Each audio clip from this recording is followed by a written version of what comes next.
Well, folks, today on our show, Space Imperium, we're going to be working on the rolling of the dice roll for this game. Give you a few updates.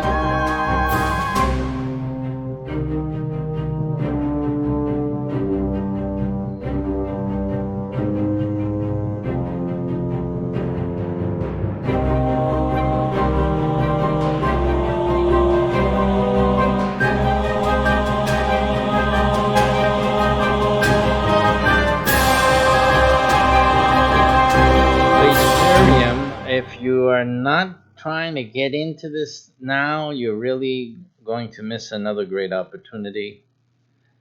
You're really missing a great opportunity to get involved with a game that's really going to change people's lives, and it's going to be something different. So I advise you guys to take a look at it, get involved before it's too late. You'll miss it. And today what we're going to be looking at, or at least working on, is the roll of the dice. The game, I'll be on your display soon. The game uses dice, a roll of a dice, to set the game parameters and move it forward, at least set it into motion. And we have we've really been trying to get that going. What can I say? Getting the missions and things we want to explore and set it into the determination, or set it up so that the dice can indicate along with our codex. This is why we use the game master. The game master is the one that really has the codex actually, and is the one that sees what the dice is indicating, and then sets the parameters up for all the game players per session, per mission. The problem, or if you can say the challenge, is to encompass all that Spaceparium is, all the possible missions, into a roll of the dice. Now I've implemented some multiples. I've let the dice decide, like, if the game's gonna have multiples, and that means that when the dice rolls, then it's multiplied by the multiple of the game.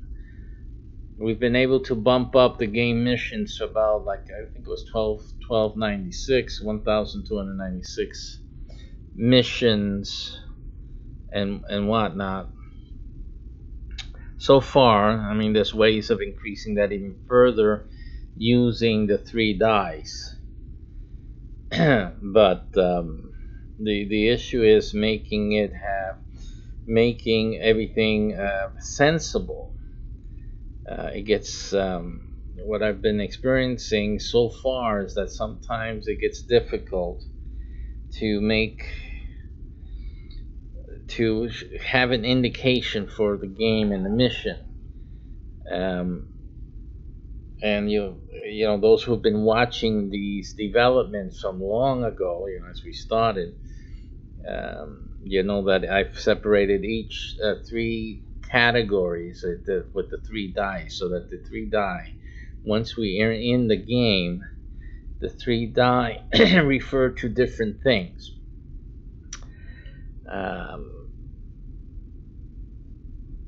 So it's that I have to really make more concrete.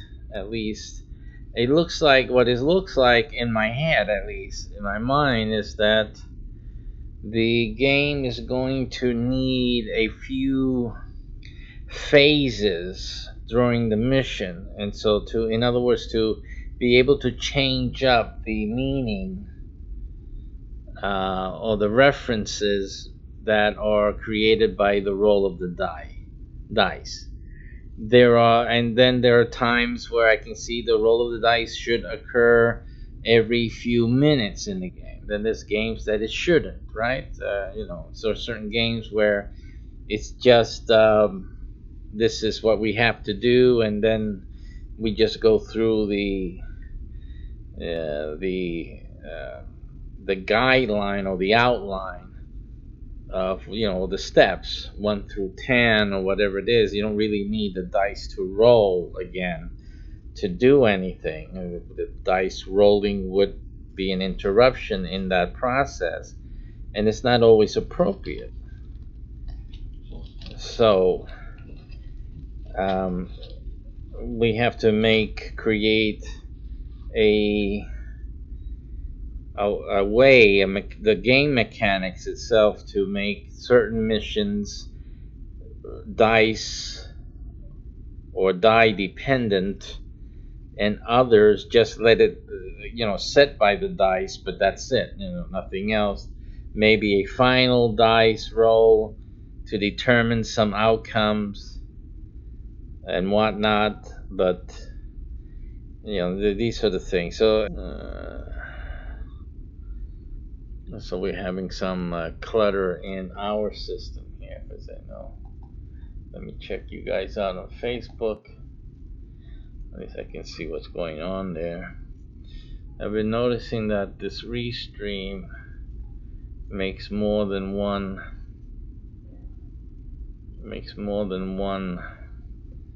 restream post, and it could be that at a certain time in the post, in the broadcast, this thing cuts off. So if it cuts off, forgive us for that, and we'll try to fix that as soon as we are able to. What is this?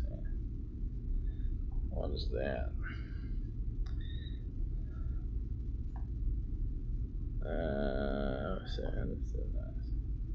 It's really not necessary there. Do I have that over here? No, I don't have it over there. I think this was something I did for a momentary thing. That can be deleted. Alrighty. So that's what I'm going to be doing during this broadcast. Just looking at how to make things work. So I'll be going on a little break for a second. I just forgot to do something before we got started, and I'll be right back. So we're going to have an an intermission. I'll come back with some updates. So hold on for that. Go get yourself some coffee or some soda and chips, and meet me back here in a few minutes, okay?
Alrighty, we're coming back in here in a moment. Alright. So where were we?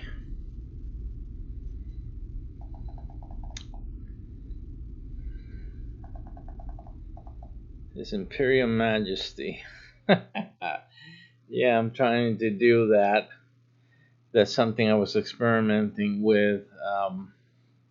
Didn't come out right, so and that's something that reminded me, seeing that now, that I have to go and get that. It's a program that does that. It's not doing it right. It doesn't have the quality that I'm looking for. It used to do it right, but I don't know what happened. So anyway, something to look into. Let me get rid of that. You don't have to be bothered by that. I think we have the old one still here. Yeah, we can have that one. Why not? That one works. Okay. Let's see you guys stay on the top. So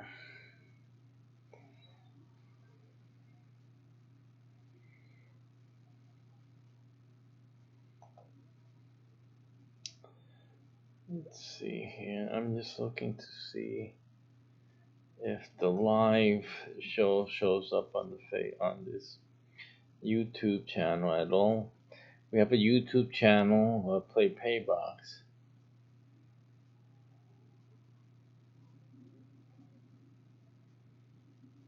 Of course, with this Firefox, you can't see anything. So, where to put it into this other browser.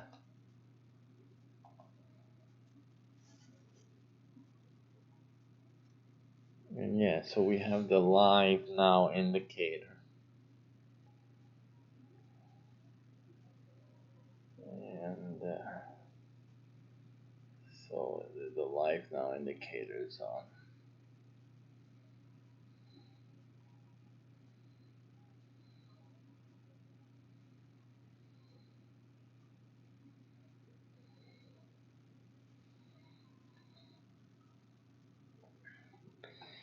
Alrighty. That being said, let's get into what we need to do here.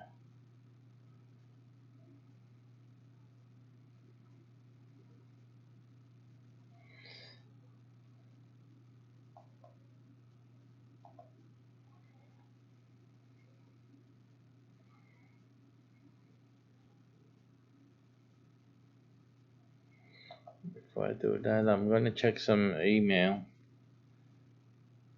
Just checking on some emails here.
I get this space barrier. Let's see what's happening here. Oh, as I said before, I'm sorry. I said I was going to give you guys some updates.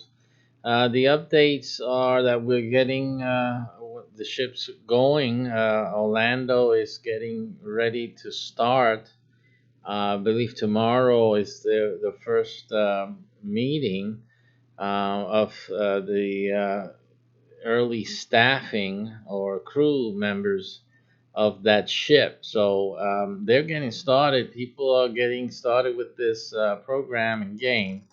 So it's there's only 100 maximum per city. So you really have to get into this as soon as possible. The game master is the most key person. That's a business. It is a business for you guys to start, and it's a lot of good stuff in it. It's it's a great opportunity. So I advise you guys to take a look at the URL Game Master opportunity and really consider that. And once the Game Master is licensed in the area, then the game begins there. The crew members will get recruited. That's that. The rest is history. You guys are in a great position there. So uh, get a look at that as soon as you can. When I do the intermission, the URL will pop up again. So anyway, here we got. You got to look at this. The codex. I keep calling. Some people are always asking, "What's the codex thing?" Codex thing is really important thing. And we have the missions catalog and the Spaceparium Codex.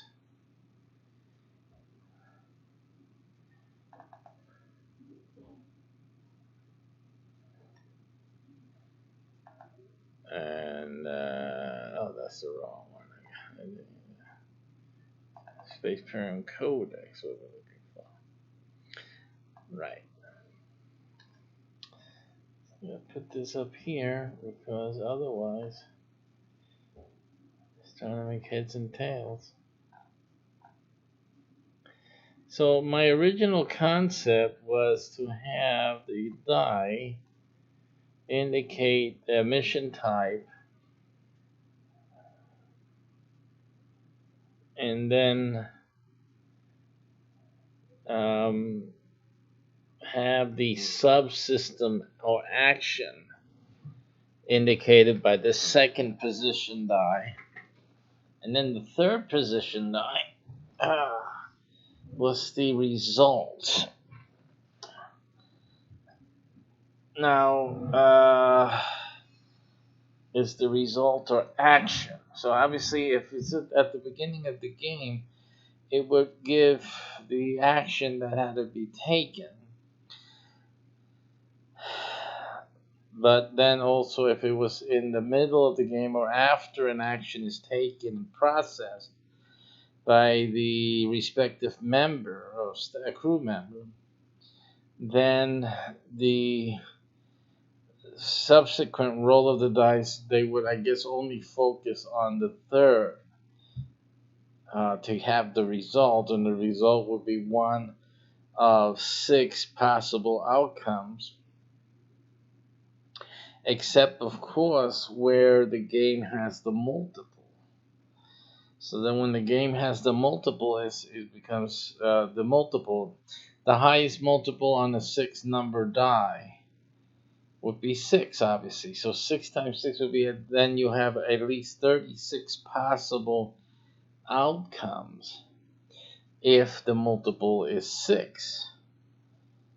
So that was basically the thinking there.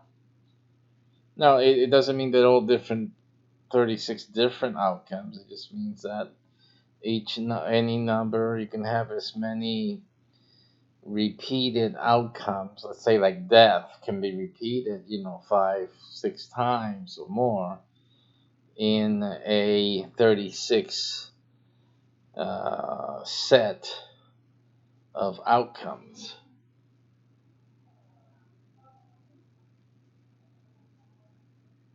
So let me just write that out because that's like a basic idea, right?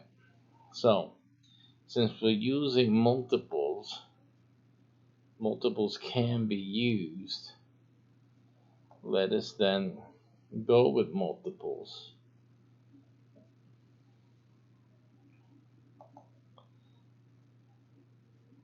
Let's insert. Let me.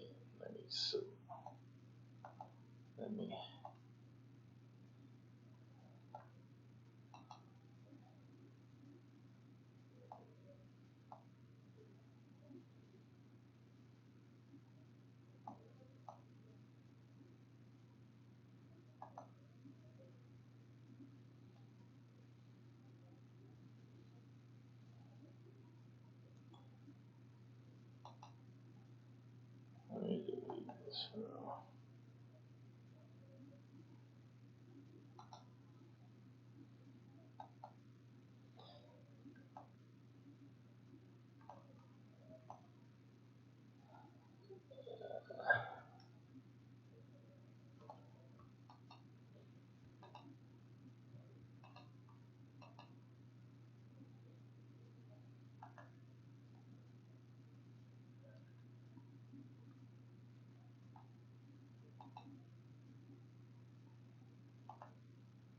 All right, so it's inserting. When I'm inserting some rows here, I believe up to 36. Just for good measure, let me just insert another. 15 to 40 is 25 each time.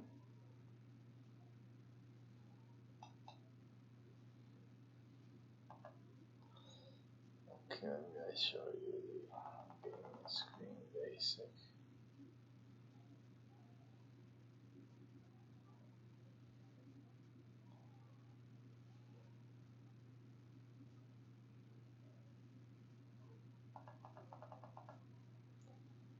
Alrighty.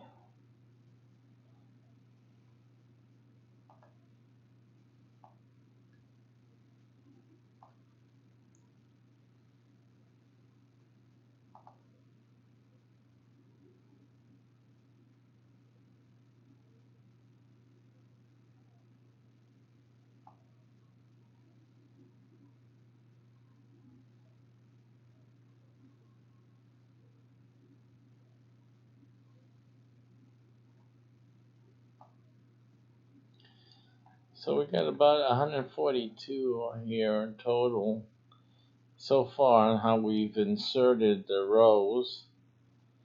I'm not sure if this is the best way to do it, though.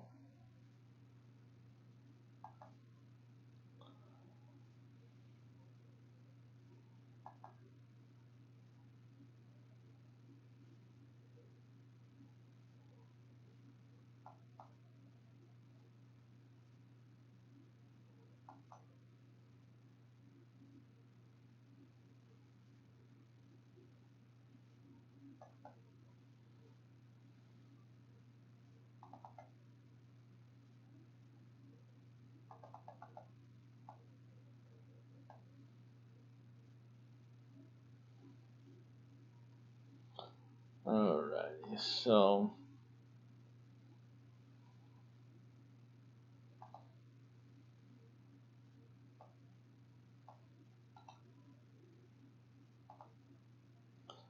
I'm going to give it some color here so I can just have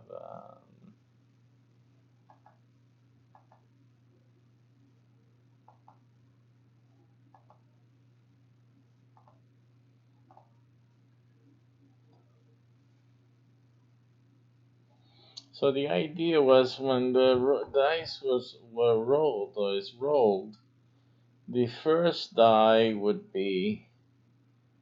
say what the mission type, application, or status. So the first one, if it was a 1, would be for about structure. The mission would be concerning the structure of the ship or Obviously, if the mission was before this roll, would be the one that determines where the mission is.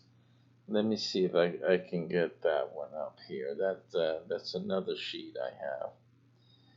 I thought I opened it up already. It should be here. No, that's not here. That's actually not a sheet. It's a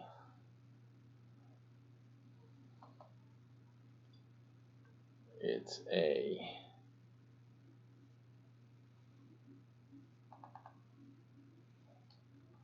it's a note actually. Let's go into Space Aquarium.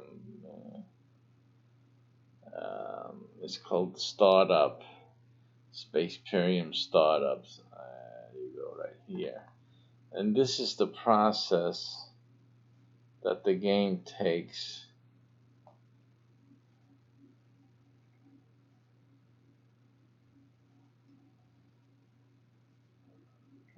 And this is the process the game will take to start up with, or the game master starts up with. So the first phase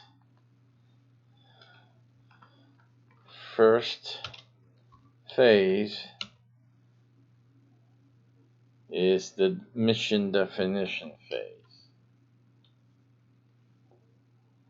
And that's the first roll of the dice, which the game master performs.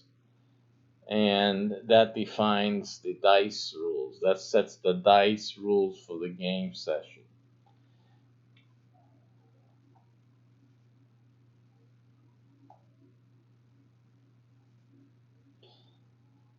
Now, I had questions there because a problem ensued, which is if you have 3 die and each one has a minimum number of 1 on each one, then how could you ever get a number 1 mission or number 2 mission?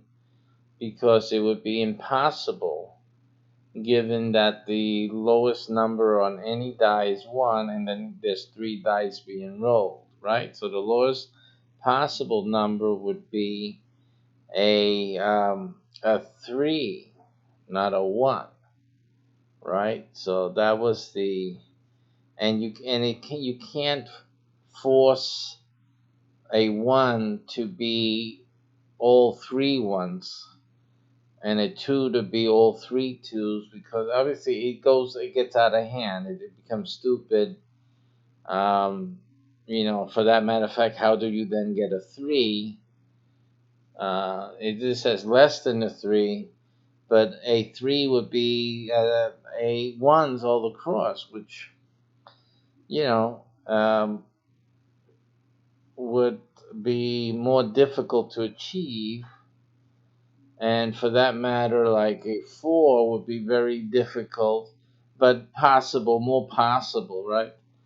Um, but anyway, the low numbers would be the ones that like missions that you would never hardly get, very rarely, because the dice would simply not produce the low numbers, and then also the impossible numbers, which is like 1, 2, and with the hard 3 of being 1, 1, 1 all across ones, that would be a hard thing. Not impossible, but it'll just be a hard roll to get.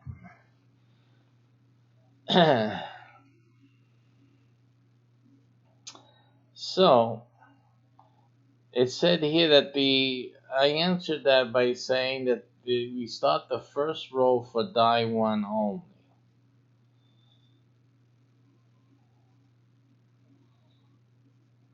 That was the answer to that. So that the first roll we will only consider the first dice or die and the numbers that produced. Now, and okay, so yeah. So, and what that does is then we proceed to the second step, which is if dice 1 results, the dice 1 will result, its result determines the multiple for the game. Okay.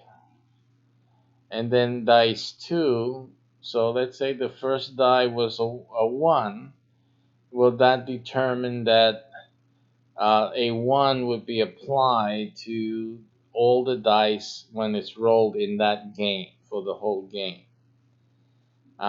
which obviously would be whatever the dice was, 1 times that would be the same thing. But if it was 2, 3, 4, 5, 6, but then those numbers would multiply whatever the dice would roll during the game. Okay, and for the rest of the game, and for the all through the game itself till it ends. It only cancels out when it ends, unless the codex specifies something different, of course.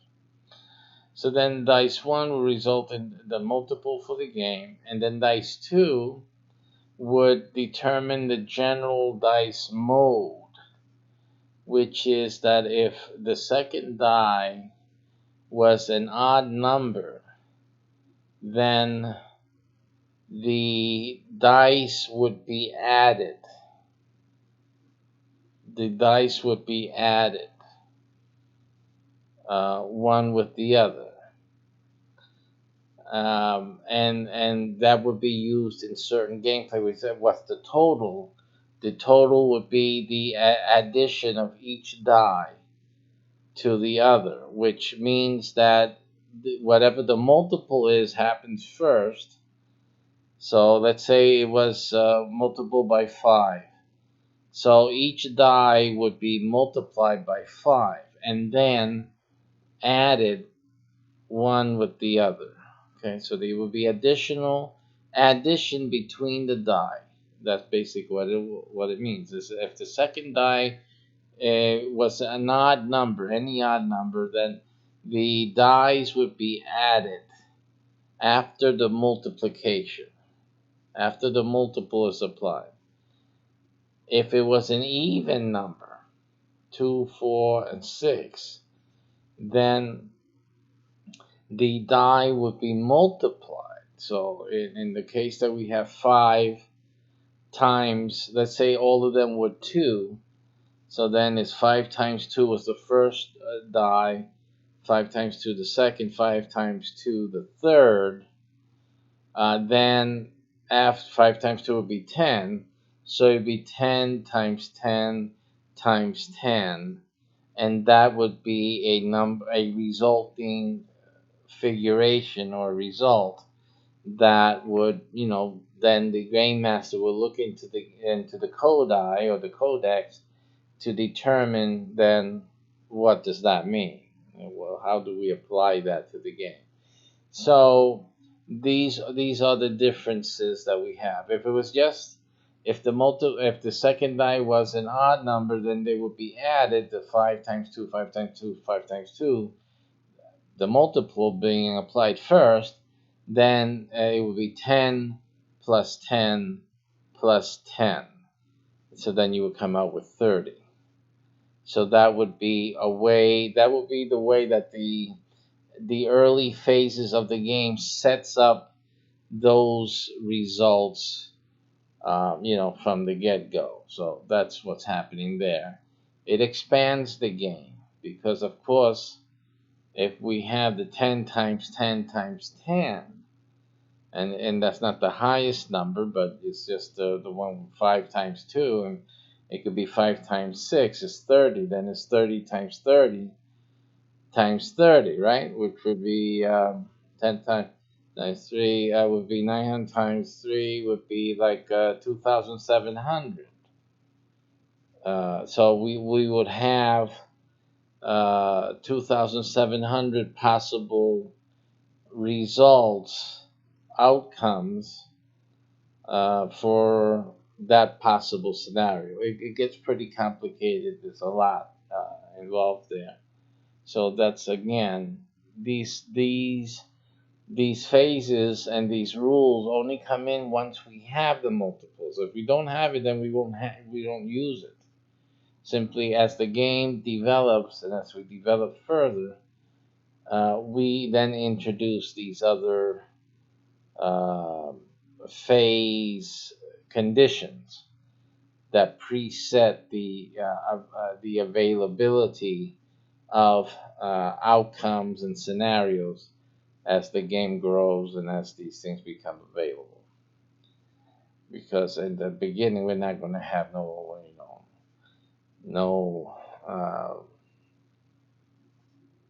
thousand anything right now. For the sake of the whole dice roll calculation determination, the following applies. Multiplier always applies first, which is what we said. That's the first thing. And the third die would be used in a future use. We haven't determined yet if we're going to use that. It's going to be a future use. And right now we're looking at assigning, using the third die to assign super player powers to a particular player. But this needs a little bit of setup before, because there's only 100 players per mission in a mission, possible. Not that they're all playing at the same time, but obviously the dice may produce numbers more higher than 100, or not even. It won't get into 100 if it's just the third die. Even with the multiplier, it can only go up to 36.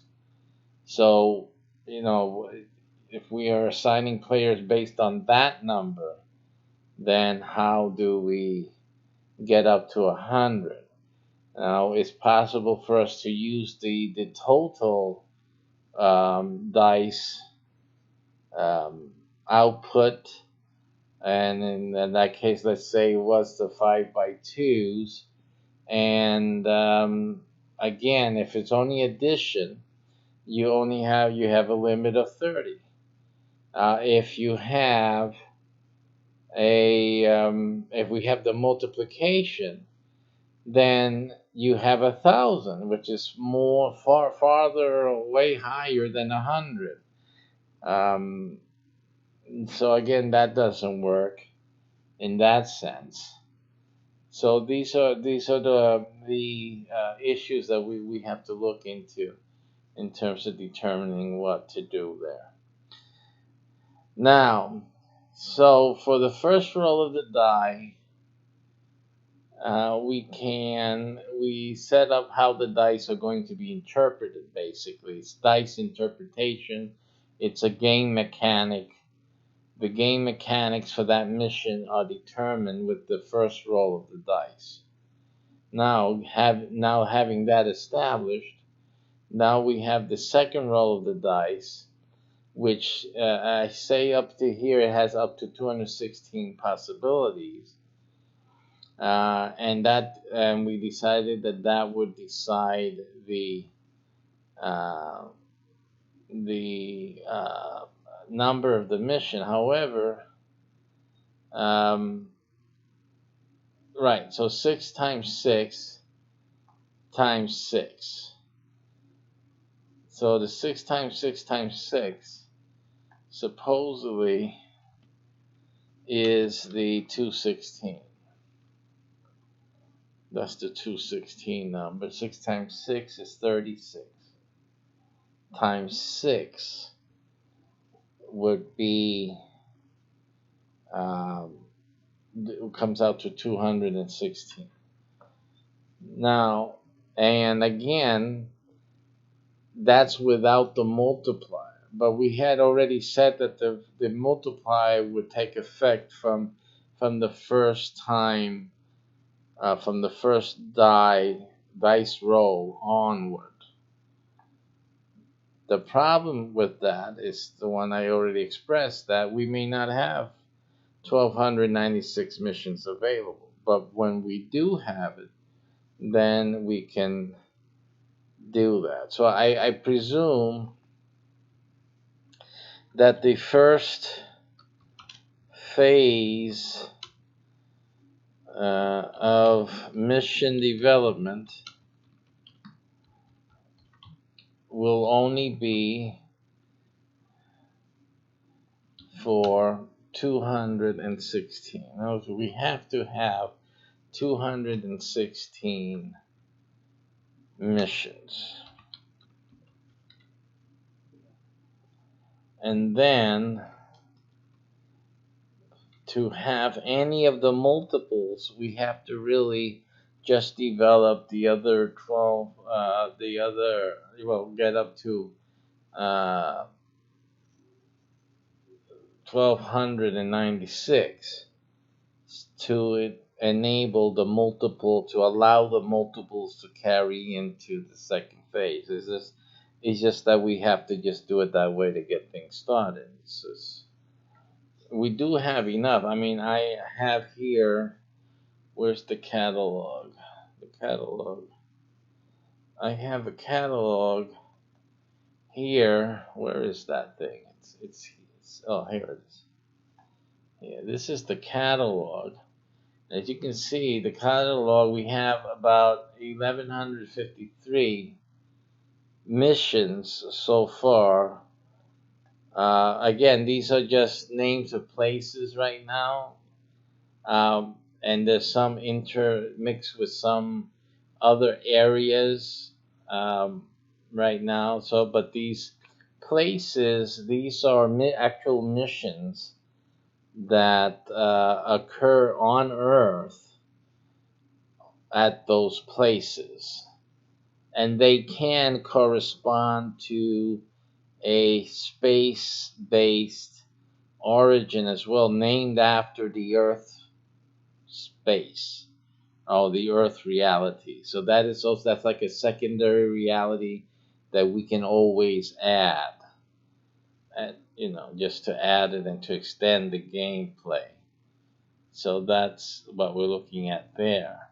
But even with all of this and the basic science stuff here that we see, the basic science stuff, uh, barring any repetitive field of science here or of activity in space, we have it up to including what we saw before on the other spreadsheet.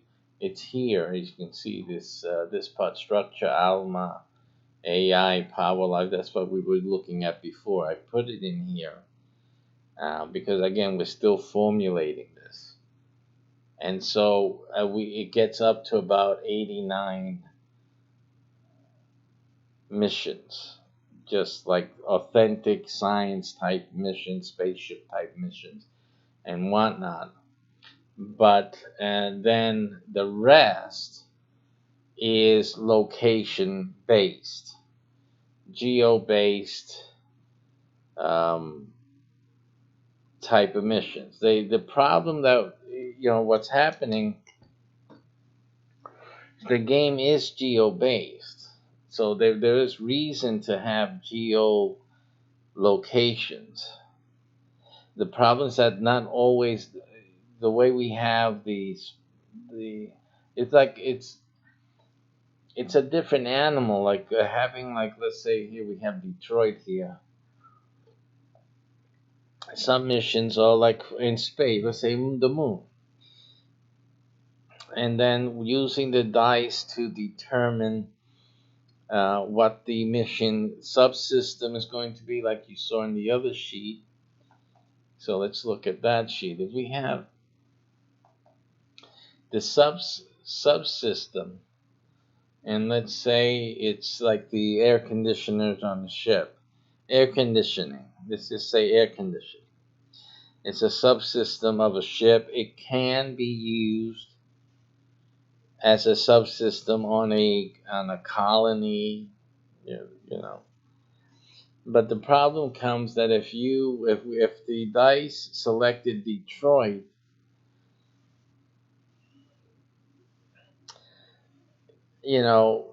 so Detroit would be okay, it's geo-based, but then the subsystem would be like air conditioning. I mean, it doesn't make any sense. Yeah, it is a lot of work. I'm sorry if I didn't pay attention before to your chat. And but yes, it is a lot of work. It's a lot of work because you're trying to reduce the universe, including the planet Earth, into three die. So I'm trying to make three dice help determine what the hell we're doing today or tonight in gameplay. And that is the challenge here. That is the challenge here because it's not that we have to do everything in the universe, but we can't change the game every few months because we extended into some other space or time or whatnot. With all these things, the Earth, this game Space Perium involves the Earth, but it also involves time, not just space, but time and space. And then it involves geo-based locations as well. The ships are fashioned actually after geo-based locations. So, so that's also another factor there that makes it relative. But the game, yeah, I mean, the game doesn't have a real AI yet. We're trying to simulate it with three dice. So that's the issue. I'm trying to simulate the AI, not just with the three dice, but also with the game master. But I have to make it so that the game master has a guide. So it's not arbitrary. It's not arbitrary. It should be that if the dice rolls certain numbers, that across the board and different people playing the game, different game masters, they should have more or less the same. If everyone hit the same numbers, let's say, same sequence of numbers, same multiples, same dice results, they should be playing the same mission, more or less. And so that's not that that should happen. It should actually hardly ever happen. But I'm just saying that if it did occur, the in terms of the integrity of the game mechanics, it should be that they're playing more or less the same game, the same mission. So that's the thing. Because if we don't if we don't do this right, that means that everyone could have came out with a 222 on their die, and they're playing wildly different scenarios and wildly different things, and it shouldn't be that. There should be some type of similarity, so that even the game masters, when they're talking, let's say, they should be able to talk about mission number 12 or mission number 1250, and everyone should know what that is. I mean, the game masters who have played it or they looked at through it, they should be able to know what 1250 is more or less. If it's a place, it's time, whatnot, they should be able to identify the game. So I'm looking at there's some missing elements, and I think that the key though is in this other document that I made. The other document that I made is where exactly that one has. Yeah, that one should be a spreadsheet as well. There's another document that I created for Space Perium.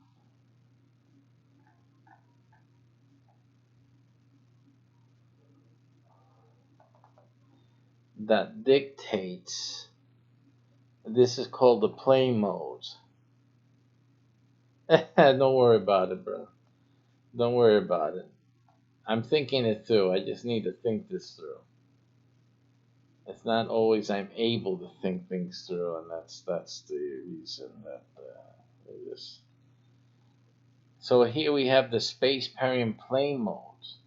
So this is a roll of the dice, 3 die, but each die has a different meaning. The first die is the tense, meaning the time, and I give it 2 places, basic places: Earth and space. The first 3 are past, present, future Earth, and then the last 3 are past, present, future space.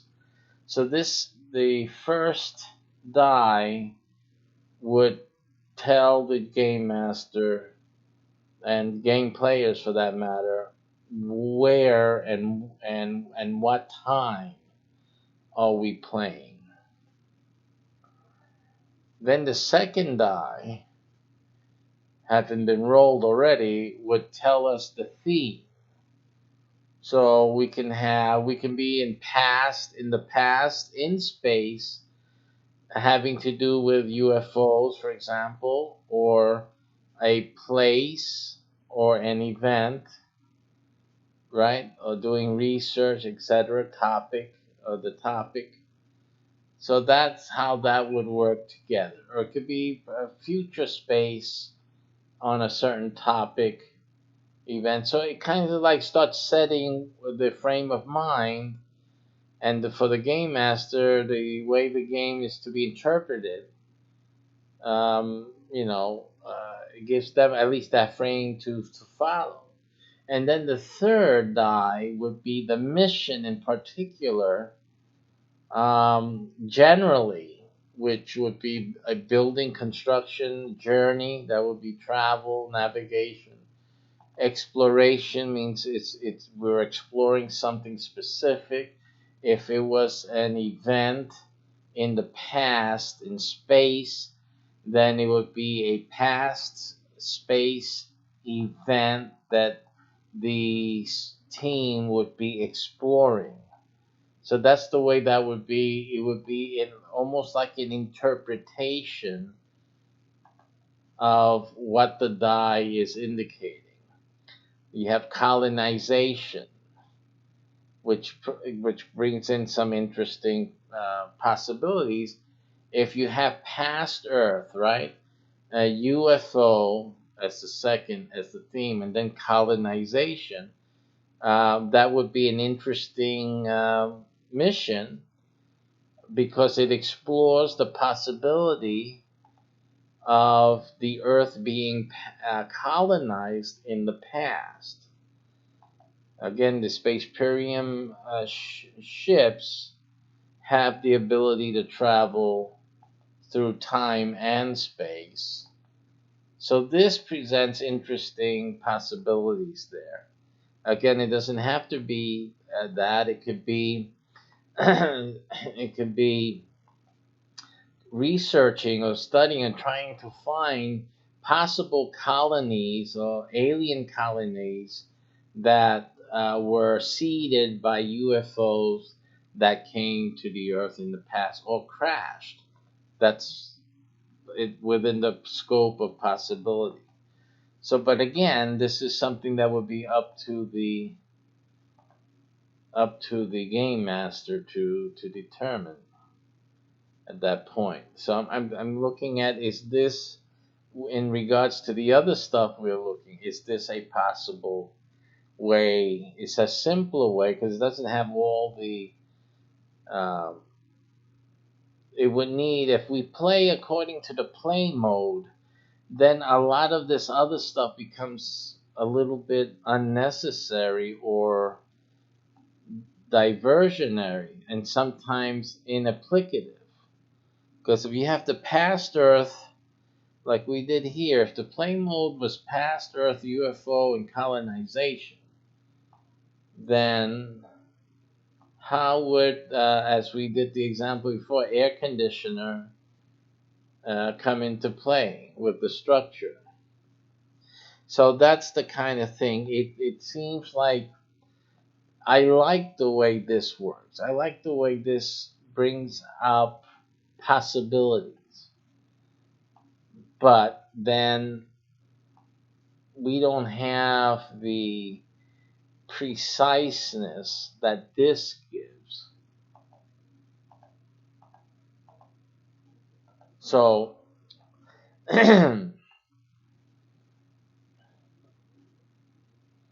no, and what's going to happen probably is that I'm going to probably use this as the major play mode.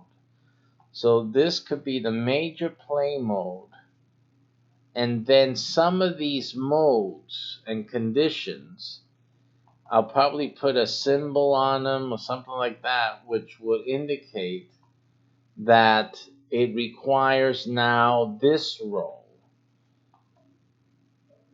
So that game is a game that requires extra roles, for this information to further define the game itself, the mission itself, and its parameters.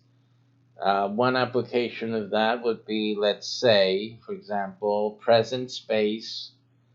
A roll of the dice would produce a 5. Present space, and we'll do research, a 6 as the second die. And then you have a planetary development, which is pretty much one of the missions in our mission catalog. Again, it could have been the mission catalog may be redundant, but in this case, then I can indicate with planetary development that in a this extra role phase would have to be incorporated.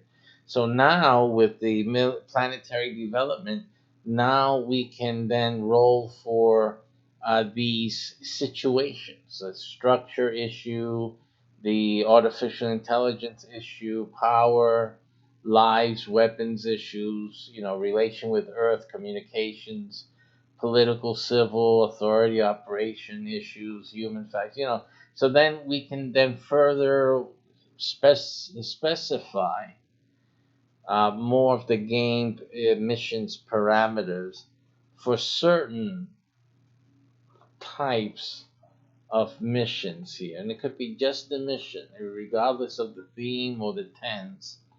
And I think that makes sense.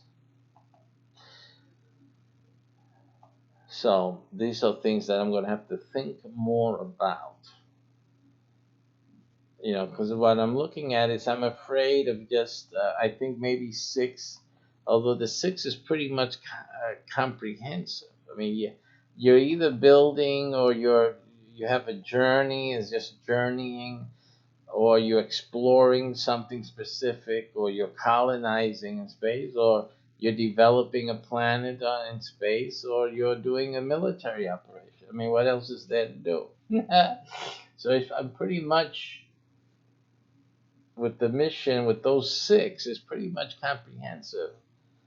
I believe, and I'll look at this. I'll look at it, but I believe with those 6, I pretty much have the others covered. I mean, what we got here? This is this mission catalog. Pretty much each of these items can be found in the play mode. I mean, it's either it falls within one of these things in the play mode. You have atmospheric control systems, mechanical engineering, medical engineering, religious engineering, civil engineering, military labs, lab projects, energy transfer generation. All of that can fit as in the as any of these planetary development, military can be involved in that colonization, exploration. I mean, there's things that can have multiple realizations here, but nothing in this list, would fall outside of any one of these 6 play modes. I don't see anything that would fall outside of any of these.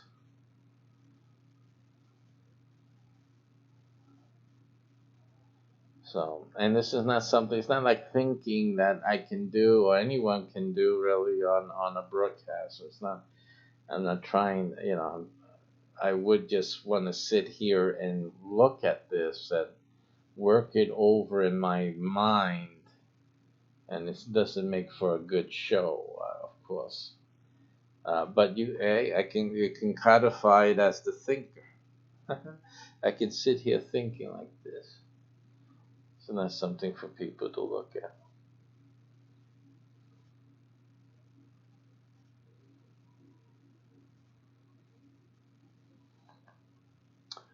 Well, but what I can do is go into intermission and do a little bit of that, so you guys don't get bored out of your brains. So there's other things to watch.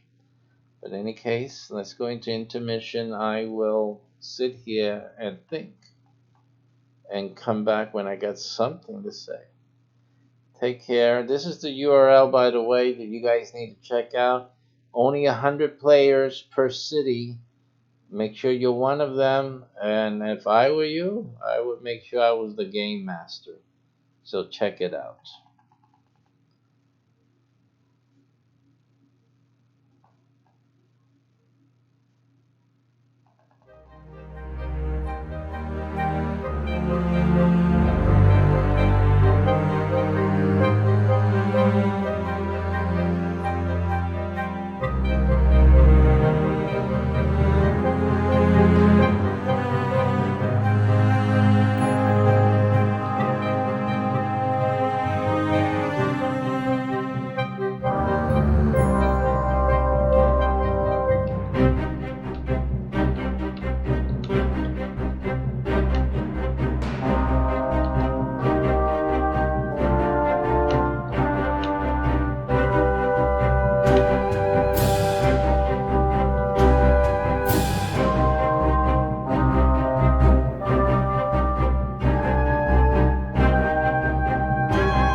Okay, I got me an idea.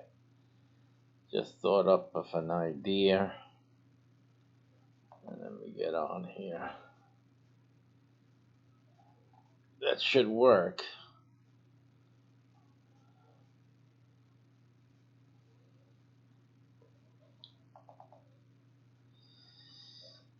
So, what I came up with is I had the brainstorming, I guess the realization that I have using this spreadsheet.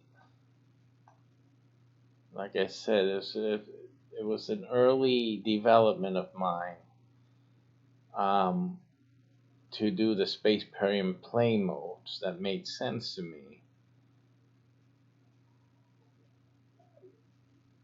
But incorporating it now into a more complex mission catalog, it was kind of like evading me for a moment. But now it came into me really what I should be doing, and that is to divide the mission catalog using these mission categories here, or modes, which pretty much encompass the game play generalized modes of Space Parry. So then under each of these, I would make sure where appropriate that the options, specific options for each of the themes are indicated simply. And just leave it really up to the game master to decide if any one of the other options are something they want to explore, entertain in a game mission, or if they want to use the suggested theme specific missions. It's up to them. So basically, depending on if they played the others already and they want to try something new, or if something fits better to, basically what they're thinking of playing. Because the tense is pretty much straightforward. It's either past, present, future on Earth, or it's past, present, future in space. It's basically time and space here. And it could be anywhere in space. So obviously it can be planets, it can be galaxies, anything. And on Earth also as well, it can be any place on Earth. It just depends, because what really depends is what the theme is or the event. So the events usually occur in a place, or a certain place on Earth, or a certain place in space. And this is specifically place oriented. So obviously, a specific place would be either on Earth or in space, and obviously there'll be a double column selection. So if it's in space, these are the places in space. If it's on Earth, these are the places on Earth. And et cetera, et cetera. So basically, yes, this is where the meat and potatoes are going to occur. The mission catalogs then should have like 6 sections corresponding to the number on the dice, on the third die, because that one goes into what the missions are. And so we know if we get to the third die that it's 1, that it's a building or construction type of mission, which will take place or relevant to the theme and a certain time and space, certain moment in time and space. And so under the building, in the building section in the catalog, would go everything and anything that's related to building. And then the game master would decide what that is. Now I was thinking also of making each of these sections 36 options, 36 possibilities, because of course with using the multiple and the die, you should be able to get a number between 1 and 36, even with the multiples. And that can then just determine which of the missions. So you don't take it out of the game master's hand, basically. Just, this is the roll of the dice, this is the mission that we're playing, 1 through 36, based on the multiple principle, right? So, so that's the option there. We will create 36 missions under building, 36 missions under journey, 36 missions under exploration, 36 missions under colonization, 36 missions under planetary development, 36 missions under military. And if it's going to be another roll of the dice, which it's probably going to be, obviously this first, the first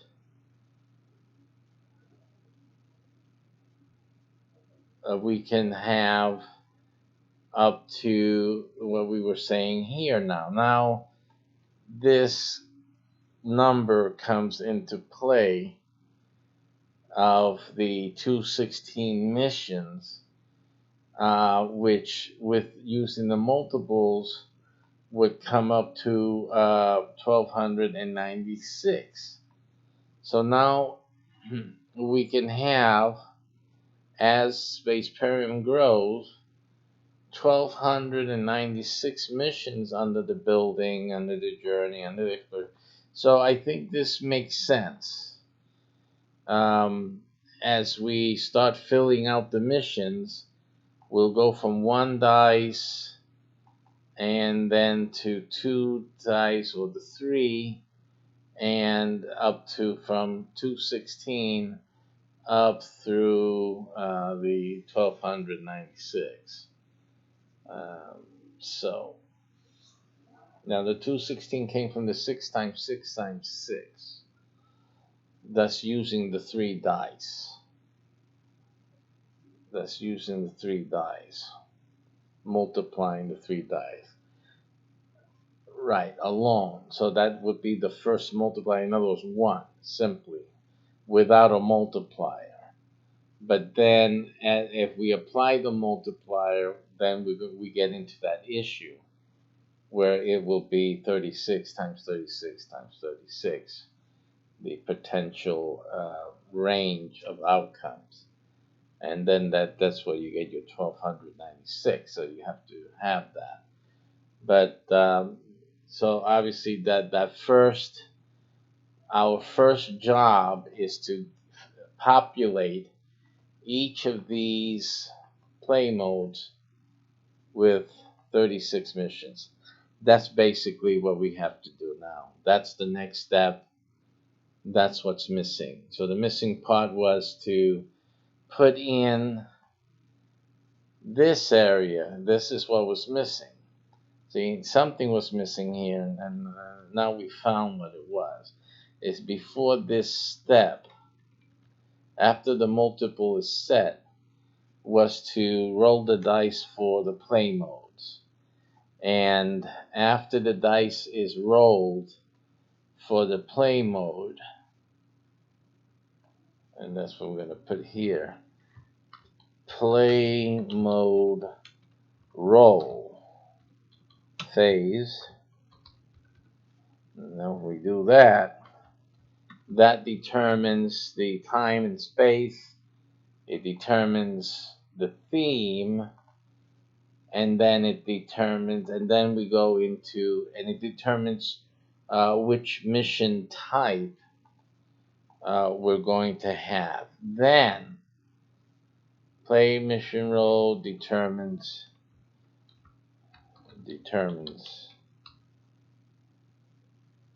Yeah, take care, bro. Take care. It determines um, the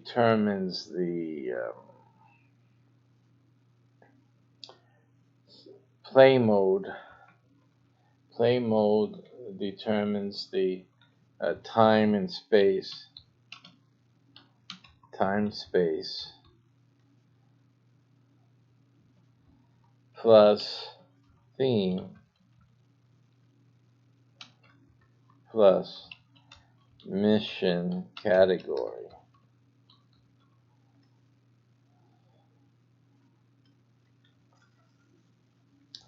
And then after that, once we get that identified, we roll the dice again. And then we have the mission category dice roll. And we reference the mission catalog under category, and then that will tell us, indicates the precise mission parameter.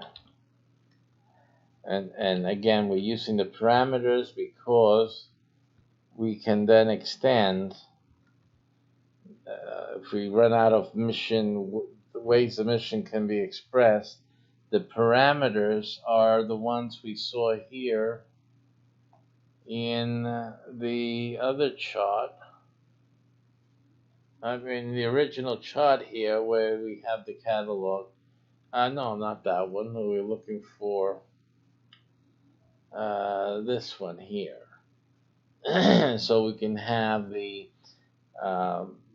application status, subsystem action, result thing going on for that. So I'm not mistaken, this one I'm referencing. So pretty much that's what the next step is going to be. Indicates precise mission parameters. And that should be it. Then this stuff comes into play. I mean, so we already got that here.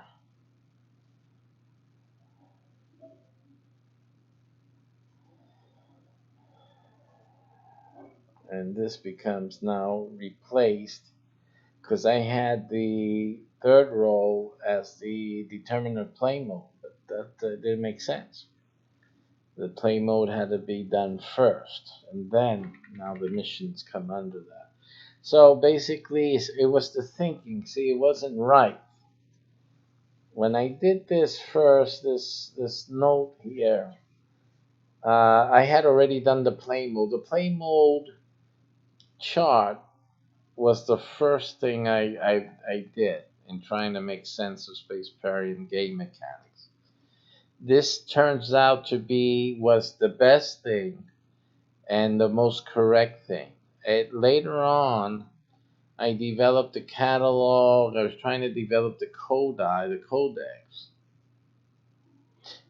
But there was a big disconnect between getting, in other words, getting the game codified as a game mechanic and having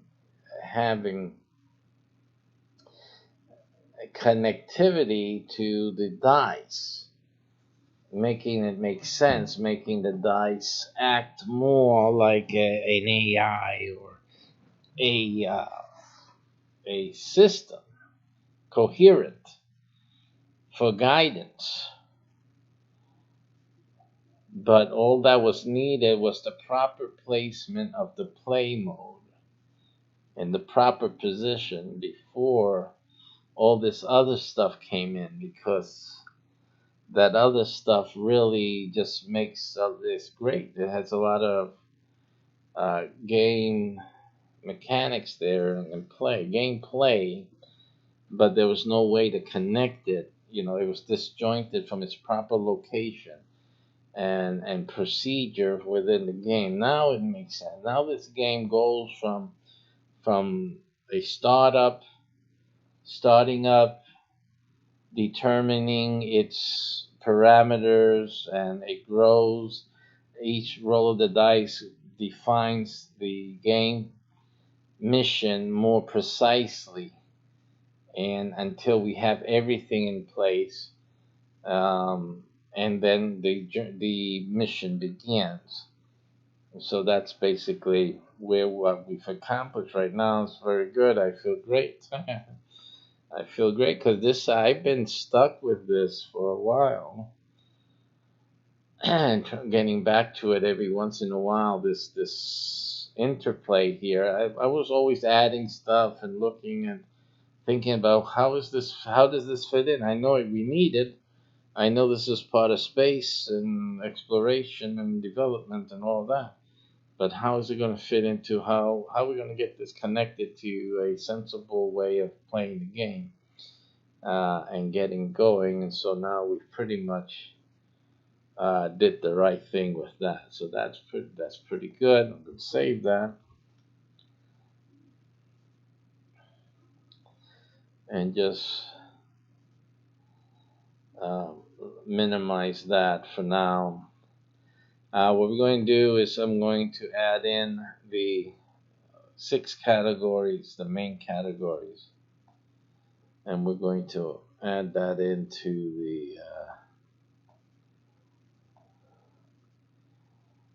to this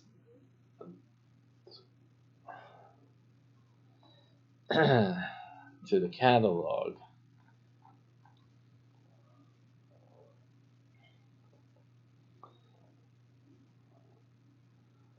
I'm going to do that by inserting a color row. I'm going to insert a row,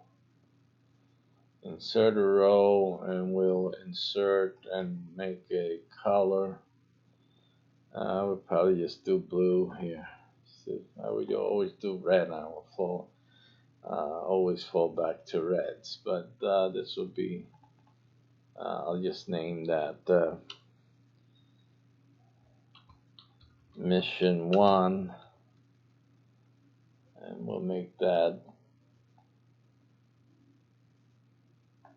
white and bold and 36. Too big. Make it 20. Okay, and it didn't make it white. So let's make sure we select it. Okay, so that's mission 1. That would correspond to building in the play mode. So now what I'll also do is just add that. So it's building construction. Now, what's probably going to be needed is for a correlation between the 6 modes and the artificial intelligence, aka the Spaceparium archives, aka or in actuality the blog, the website blog. Uh, so that is another phase that we'll look at a little later on. So we did that. Now we're going to need 36. So at 36, We're going to then insert a row, make that blue, 64 format cell. I'll make that blue, and also type in here mission number 2, mission 2, and that would be journey. Alright, then we do the same thing with this. Turn it white, make it bold, make it, what was it, 20?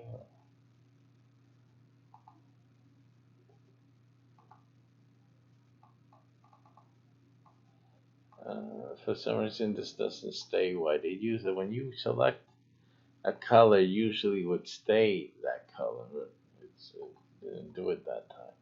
So mission 2 is journey. Of course, we're going to add, insert. Let's see. We'll insert a row. We'll insert a row after that, and then we'll just make them smaller. Just to give it a border around it.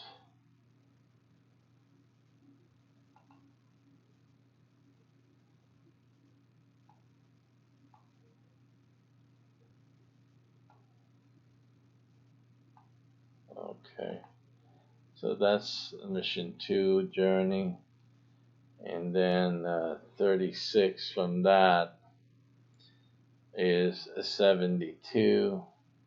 So you get to 72.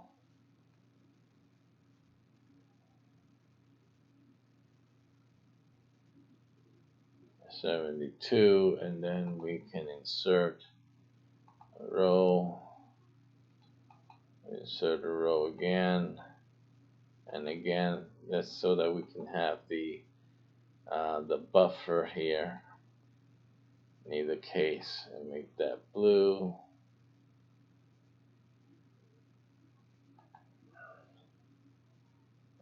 Okay, and then we have mission 3,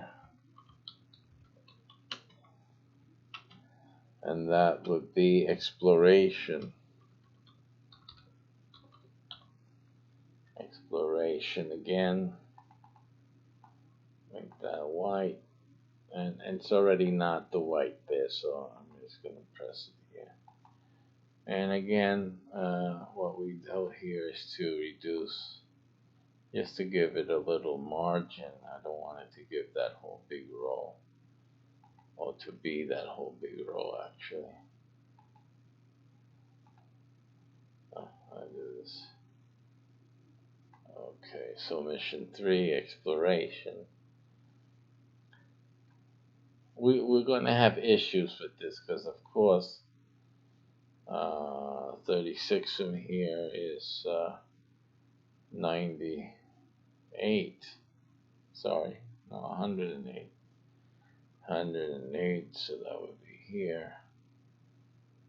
So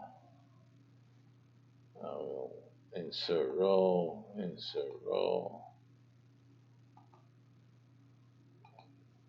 insert row,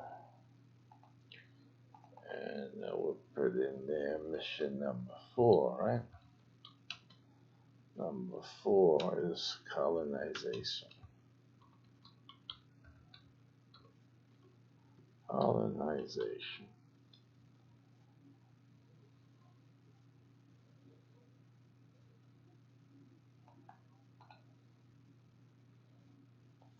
Format.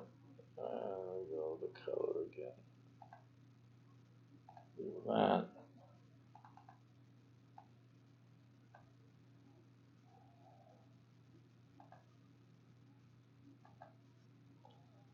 Alrighty. And then we're going to do that. Go to margin. Mission 4.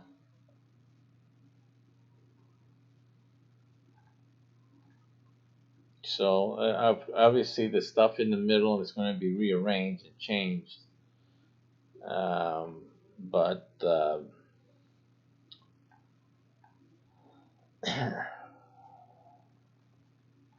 mission 4, no, 108 and 36 would be 36 and 8 is 44.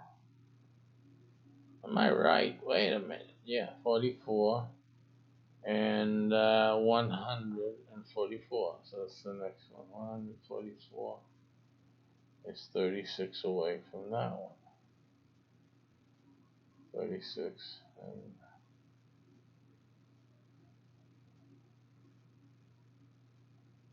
144.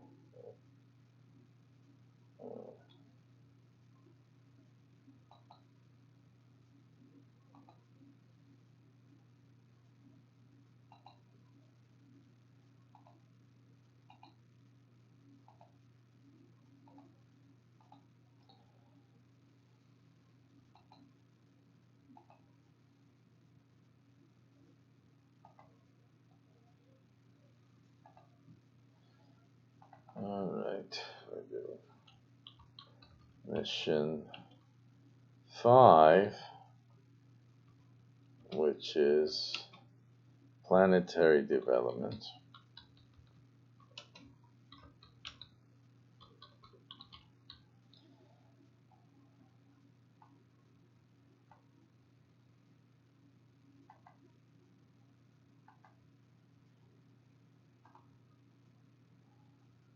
And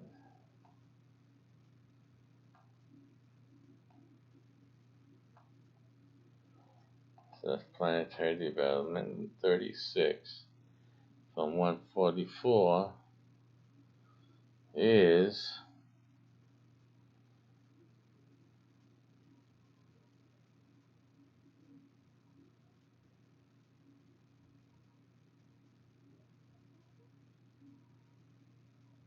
180, right?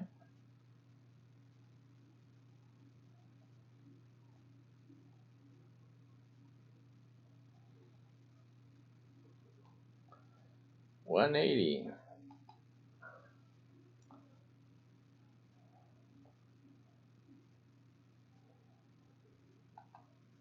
Insert 3. So, custom. This one was blue. Give it the blue. Okay.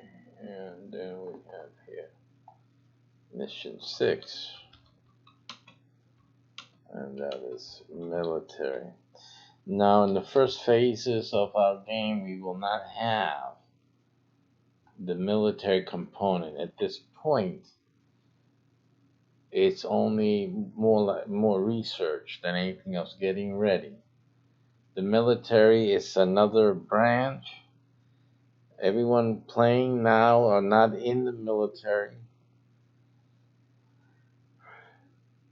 but they will have the option of joining the military or exchanging their crew membership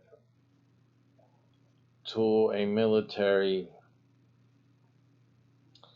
uh, position. They would have to first recruit themselves out of the regular position, means replace themselves. They can't just leave the ship and just leave it like that. So they'll have to, in order to be approved for the transfer, like anything else, they will have to apply, and the qualification outside of having established all the basic things that they had to as a crew member. Um, they would then replace themselves. So if they have a replacement set up, they have a recruit to take over their position in the ship, then they can transfer into the military. Um,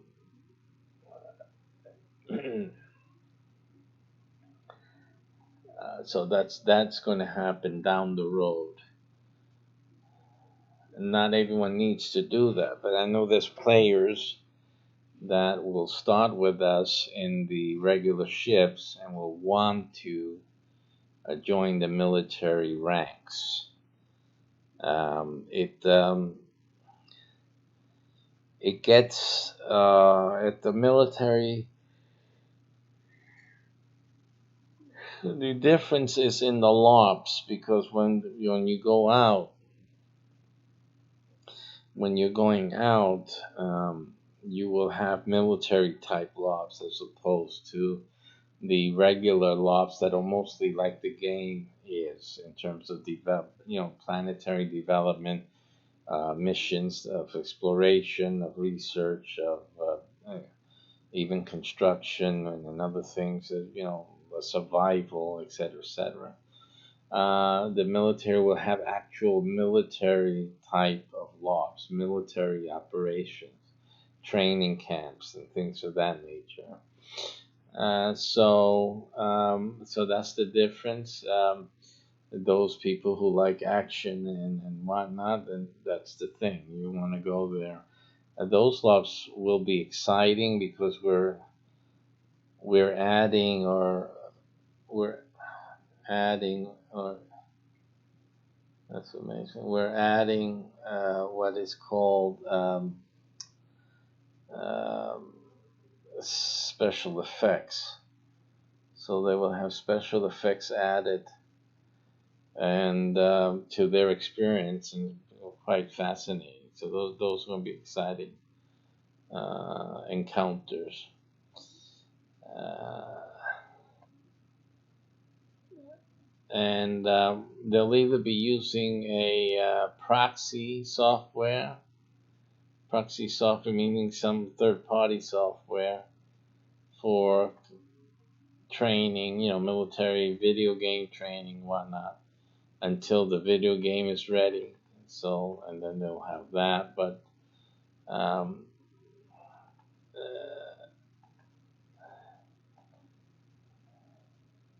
until then, they'll be doing it, third party and the LARPs, the live meetings, and they'll have training camps and things like that. So that's exciting. That'll be exciting. Now, mission 6, 36 worth. So that would be from 180 to 216. That's 216. Yeah. 216 right here. So I'm just going to insert some rows there.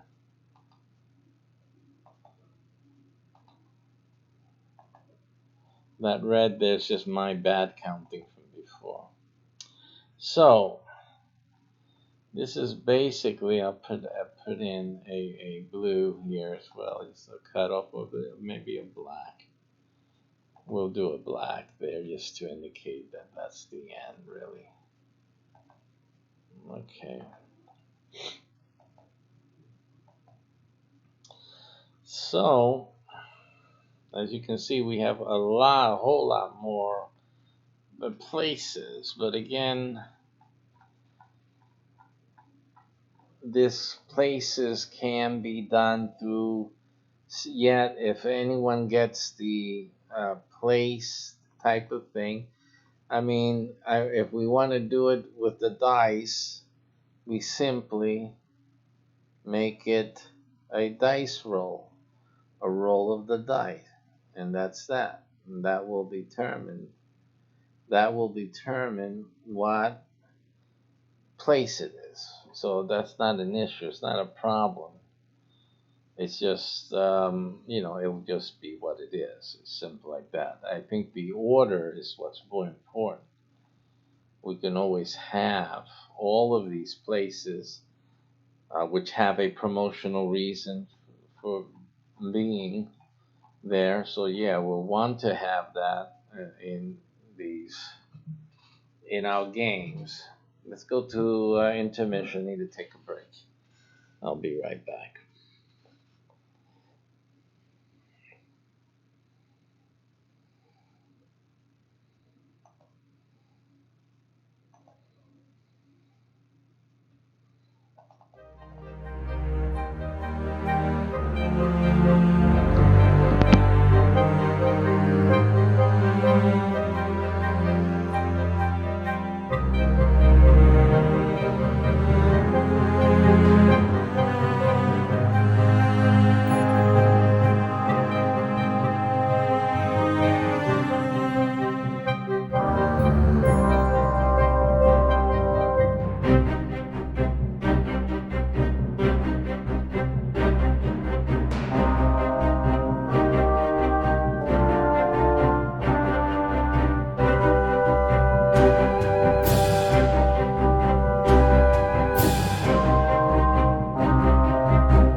Okay, we're getting into our last part of our broadcast for today. And as we were just saying, we just separated everything into its perspective. Um,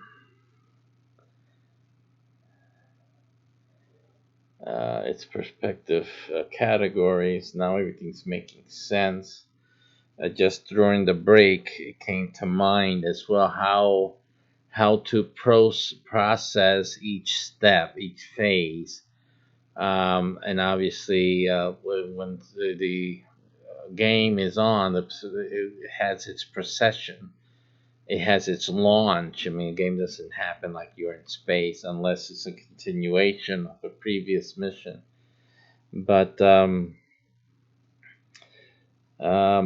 we know typically would have a launch from some place or from some base. I honestly, there should be some startups depending on the mission in space. Is as you were continuing, mostly like a Star Trek episode. You're in space. They're just traveling, and a lot of space series, they're still traveling. They're on their way, like Lost in Space is on its way to Alpha Centauri. Star Trek was on its way, I don't know where, but it was still on its way someplace. So basically, Space Perium would have its continuation from its voyage, basically, but not all the time. Um, because it does have its other modes. So what I'm going to do, I'm going to take all of these out of here. I'm just going to take them out.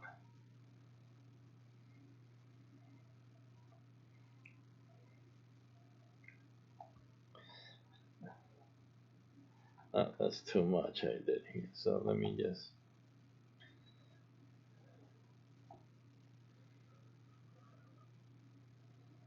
Well, mission 3.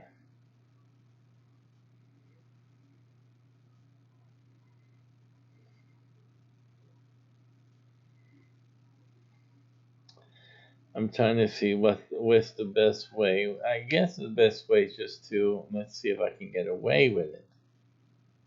Let's see. I don't know.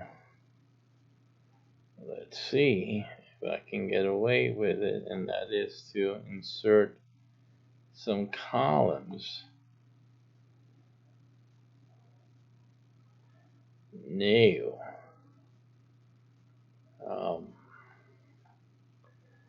Let's see if I can do it if I was here, or just simply here.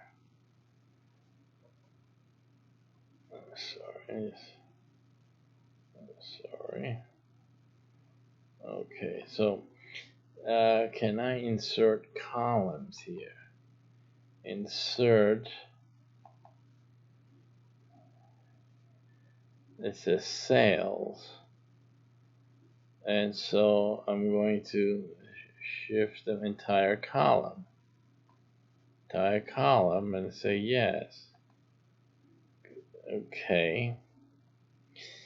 What it did though was move everything over. I see, because it did the column. Alright, so let's go back. So you do things, it makes some sense, but then you realize, no, that's really not what you wanted. You wanted just to insert sales and shift sales right. So let's do that. So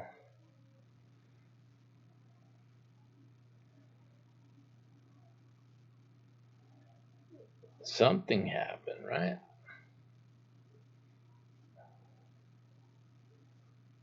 So let's just see what.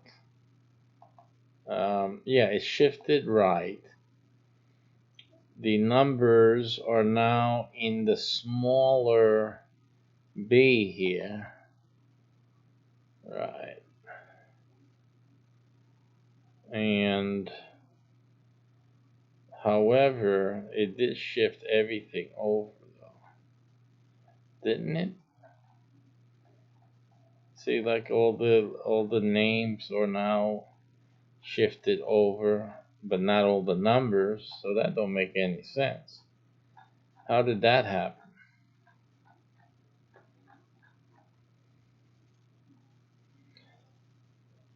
How did that happen?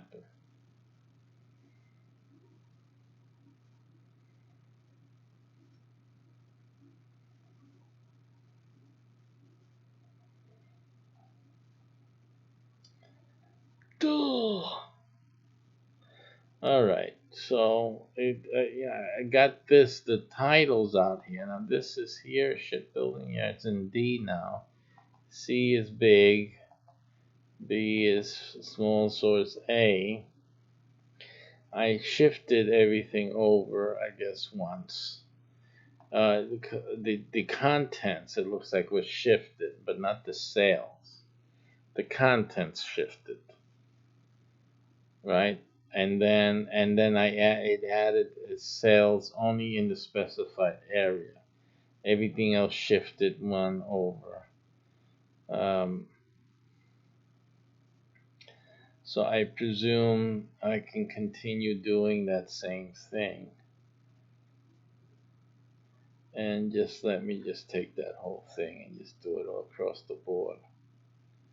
And just shift everything. Oh, this just to the 216, of course. And let me insert shift cells to the right and just say okay. Then, like I did before, do that. Also, I'll open these up here so that they can have something. And then at least we have now a open column to rearrange things in the right manner.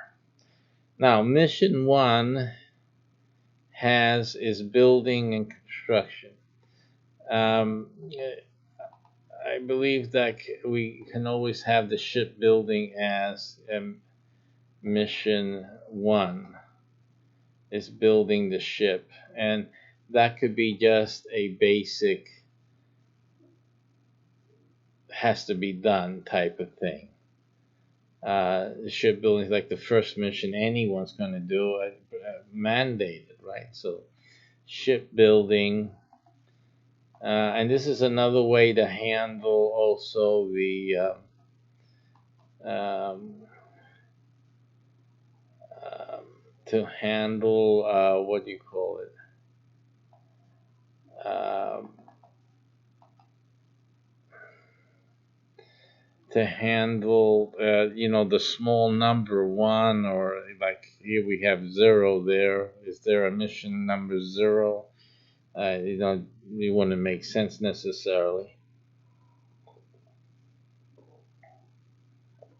But a mission 1 would be to get the ship built. Shipbuilding. And of course, as for the game masters, when they get the training, I'm going to explain what types of things are done to shipbuilding. There'll be necessary first steps. Obviously, they'll have to be well versed in that. It's basically part of their game mastering setup and startup. So it's like something that will have to get done and be done. So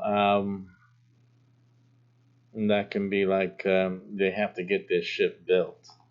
So it's like one of the first things that has to occur. Let's see what other things here are. Building. By the way, in the Spaceparium blog, which is also the archives, AI archives.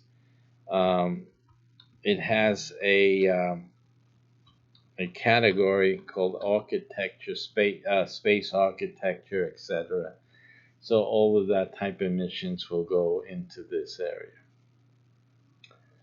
Now, space habitat, right? So that's here. And we'll just put it there. We can always change its location. I'm going to remove it from this list so that we know that we already placed it. Space architecture is here. Again, we'll just put it in as a as a something. It's really not specific, right? So, but we'll revisit that later.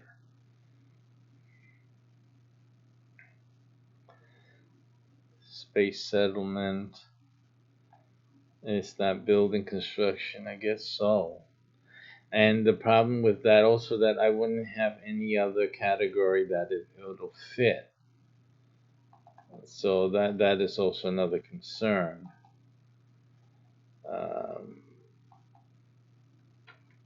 That we have to concern ourselves with because it really wouldn't fit anyplace else. Okay. Exploration won't fit there. I mean, yeah, it's not going to fit in colonization.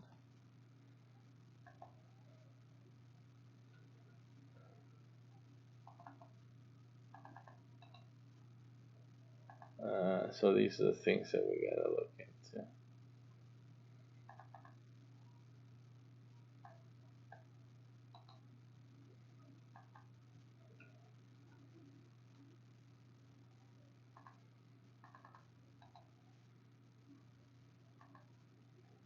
And the last one.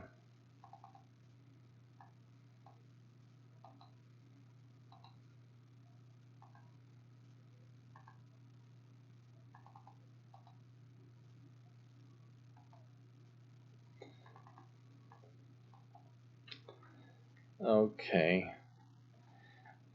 Yeah, because it won't fit into planetary development. What are we looking for again? What is that?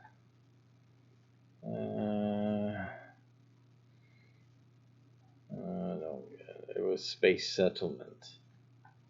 Space settlement, exploration, colonization. That would be under colonization. So let's put that there.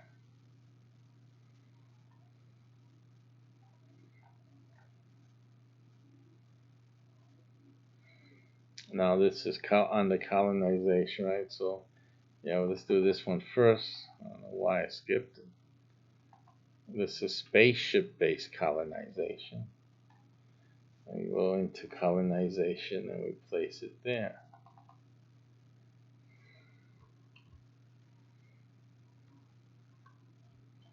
Spaceship-based colonization. Then we get space settlement also. And we'll put that over there.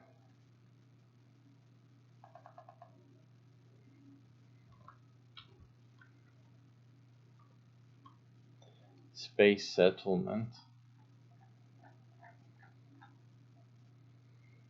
And then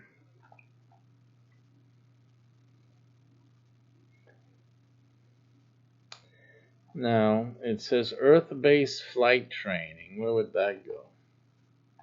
Earth-based flight training. Let's see. Journey? It could be journey. It's about flight. Wouldn't it be exploration? Not colonization, not development, and not military. Yeah, again, it's just for the spaceship flight. So, So it wouldn't be necessarily military. There might be one for the military, for their ship. But this is the Earth-based flight training. What did I say did it fit on the journey? That's where we're gonna put it. It is a category, so it's a type of journey mission. So we put it there. We have Earth to orbit official launch. Again, journey. And we'll put that over here as well. Paste. And of course, the numbering will now no longer be what it is. It'll be 1 through 36, for example. I'm going to delete this row here. It'll be 1 through 36, and then 1 through 36 again, because the mission, you already know what it is. If it's in the category of mission 2, we'll do the dice again from 1 through 36. And you have the multiple between the dice, so whatever the multiple is.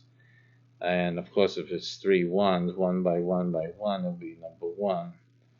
Again, and then we have that issue that it's going to be hard to get like the number 1 when you have 3 dice.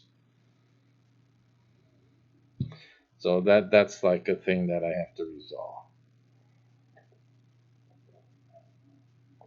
It can simply be that if the first die is a 1, no more numbers are considered, because you have to have a 1. If the 1 happens, then the 1 is it, and that's it. We take advantage of the 1 on the first die, taking precedence and canceling out everything else, so that you have a number 1 possible to be a result. And we can have the same for the 2 and the 3, for that matter, if it occurs. So the first die from 1 through 3, that number would take over and cancel out the others, so that we have a 1, a 2, or 3 possible from the first die. If the first die does not hit one of those 3, then we deal with all the dice together, as whatever result they have. Of course, yeah, because then you can get a 6 with a 4 and 2 ones, 7 with a 4, 1, and 2, stuff like that. So you'll get the other numbers in there. So again, it's just a matter of playing with it, and I'm going to look up some research also to see the frequency of the numbers and how to make it more balanced, but I'm pretty sure that would be a good solution. Space engineering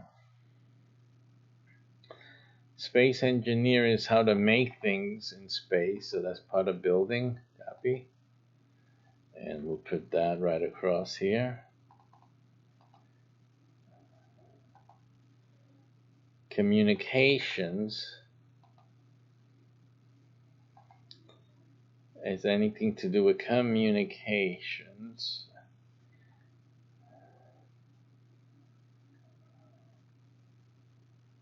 And basically, that can go in most of these, right? So we can put it here in military.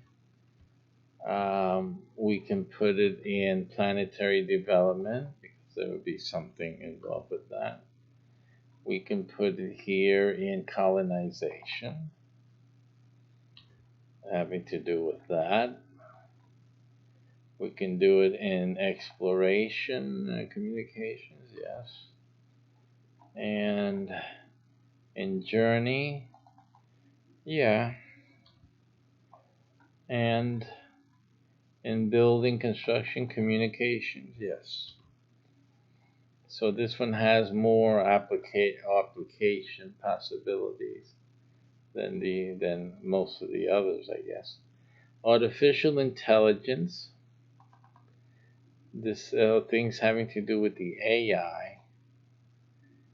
And where would that be? Artificial intelligence there? No. Journey. Artificial intelligence. Yeah, I think so. Mission 3. So We can put that in journey. We can put that exploration, definitely.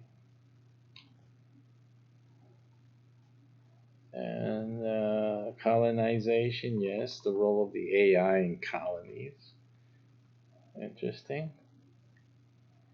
The role of the AI in planetary development, yes. And in the military, definitely. Okay.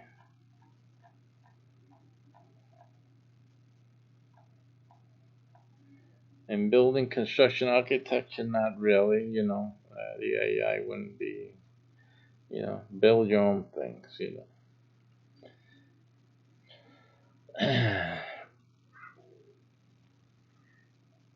In matter of fact, yes. Building the AI itself would be a building, construction, architecture type of thing. So that's how it would be treated under that category. So that's good. Navigation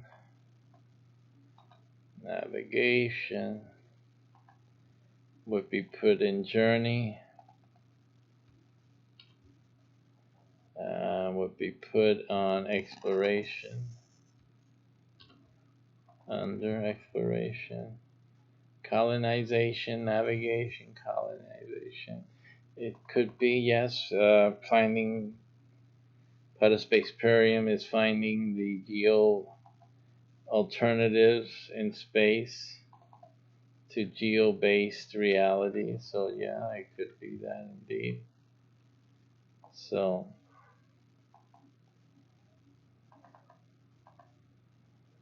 yeah, why not? Oh no, I don't want that.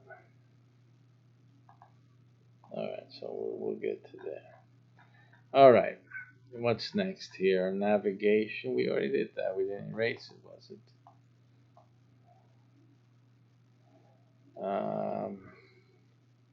Did we do navigation all the way down to, we did it there. Did we do the military? Planetary development, navigation is really not a thing with that. Military navigation.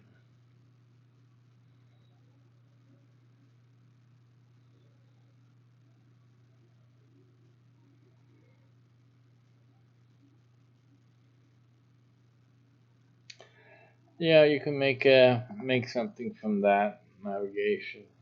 So we put there. I can see an application for navigation with military.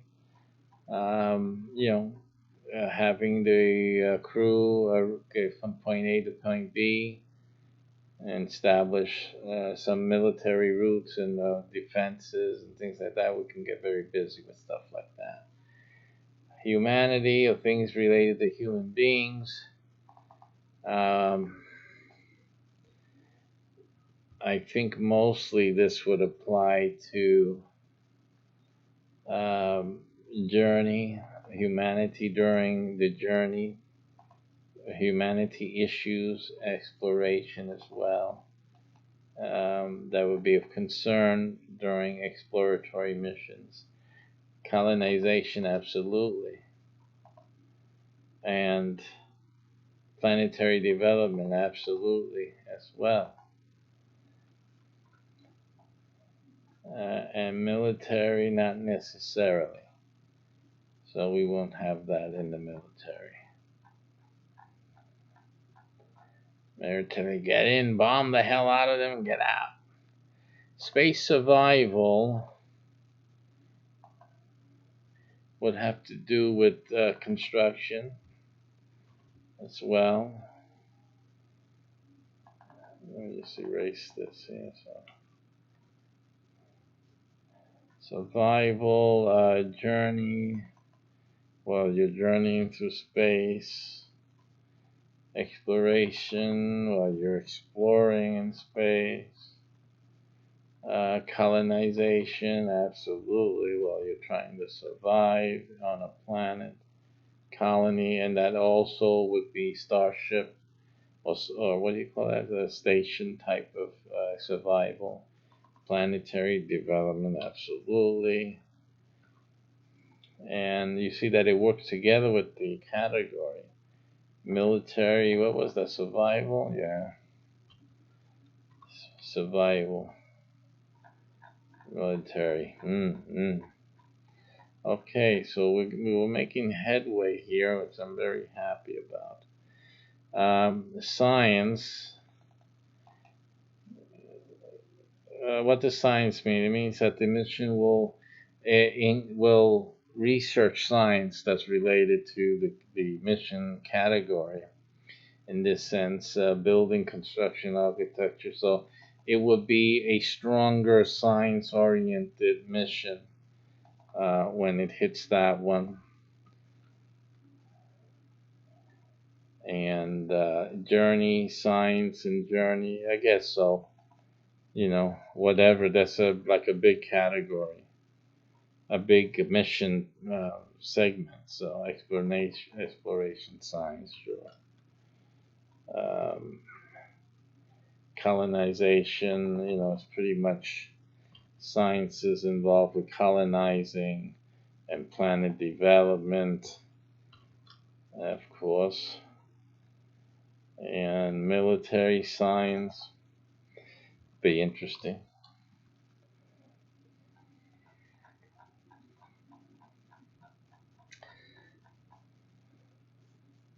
Earth life is something really only related to life on Earth, the study of it, the understanding of it, the incorporation of it. So it may have things to do with building things for Spaceparium, for its flight, for the program, so it has application. On a journey, Earth life, yeah, I guess so. I don't think so. That is changed by space survival. And you're in journey, exploration, the same. Colonization, yeah. You want to study Earth life just so that you know that you can incorporate things in colonization. Planetary development, yeah. Earth life. And military is not needed. Earth life. Nah. Alright, so that's out. Terraforming is good for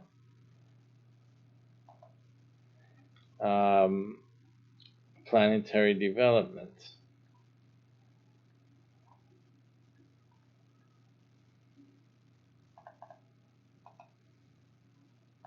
Precisely. So you have that mission there. I may add it for colonization just to have more have it pop up at least another time, somewhat related area, so that it can get explored. It can be used.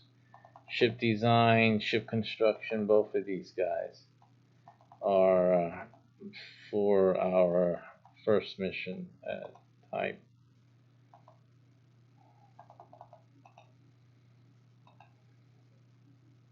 And these they will be designing or discussing designs for ships, different ships, new ships to be used in the video game later on. So they will be actually designing things that will be used in the game later on. Astrometry, studies in the position movement of celestial objects.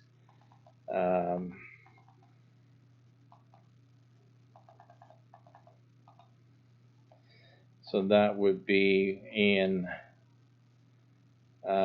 journey or exploration. Which one of those two? Position and movements of celestial objects.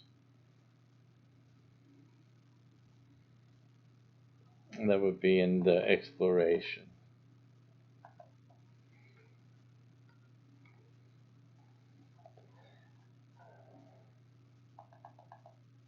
Okay. Theoretical astronomy is mathematical modeling of celestial entities and phenomena.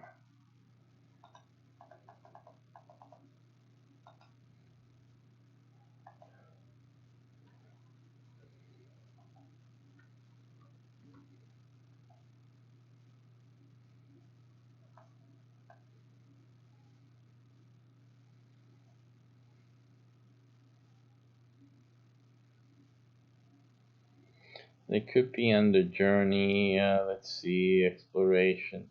I'd probably put it under exploration.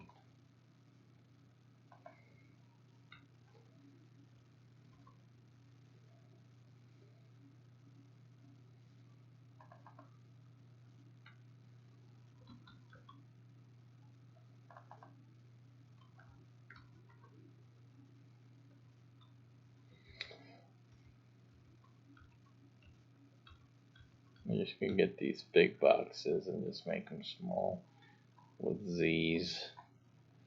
I don't like it how it opens up there and then causes a problem here. Let me just do more of these Z's here. Make everything size up. Alrighty.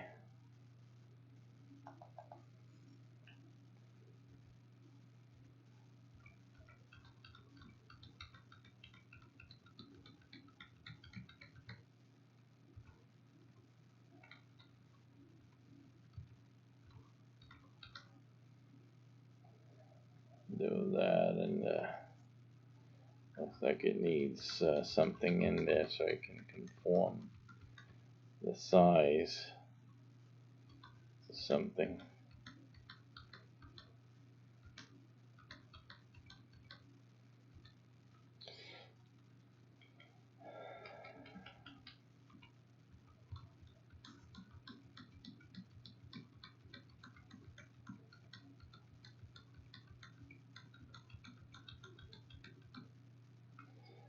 Okay, it's been a quickie save this. I've gone this far, not to lose it. Alright, so I believe we did the last thing was this theoretical astronomy. So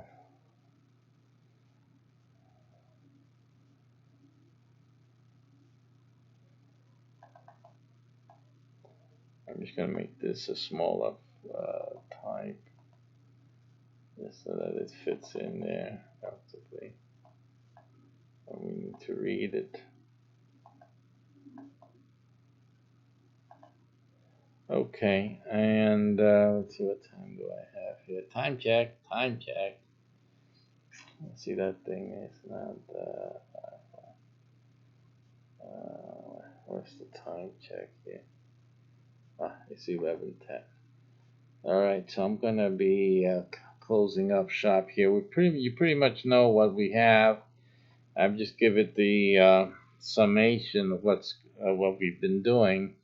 We finally got a very good phasal startup to the game and development of the gameplay as it defines the dice behavior, the game mechanics for that.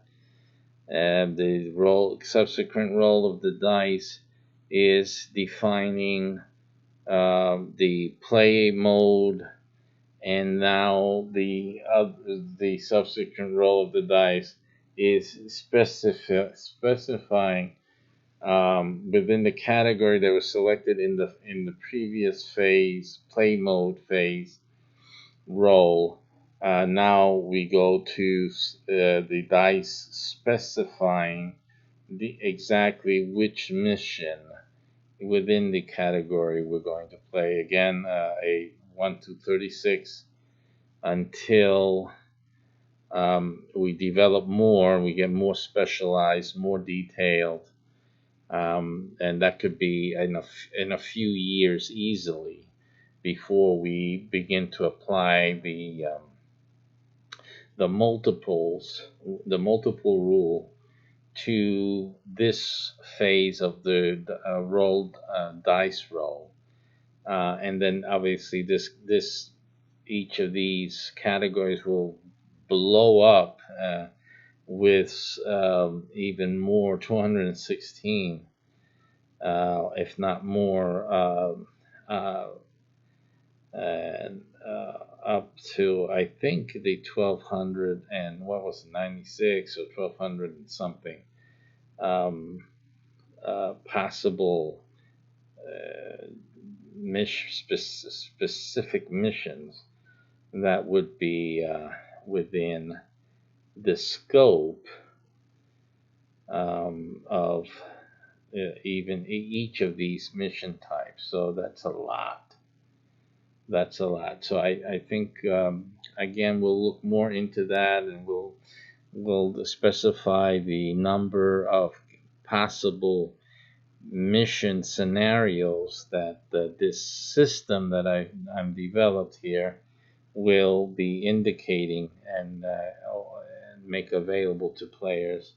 This is a lot already with what we're looking at right now, but obviously there's room for growth. There's a lot of stuff here.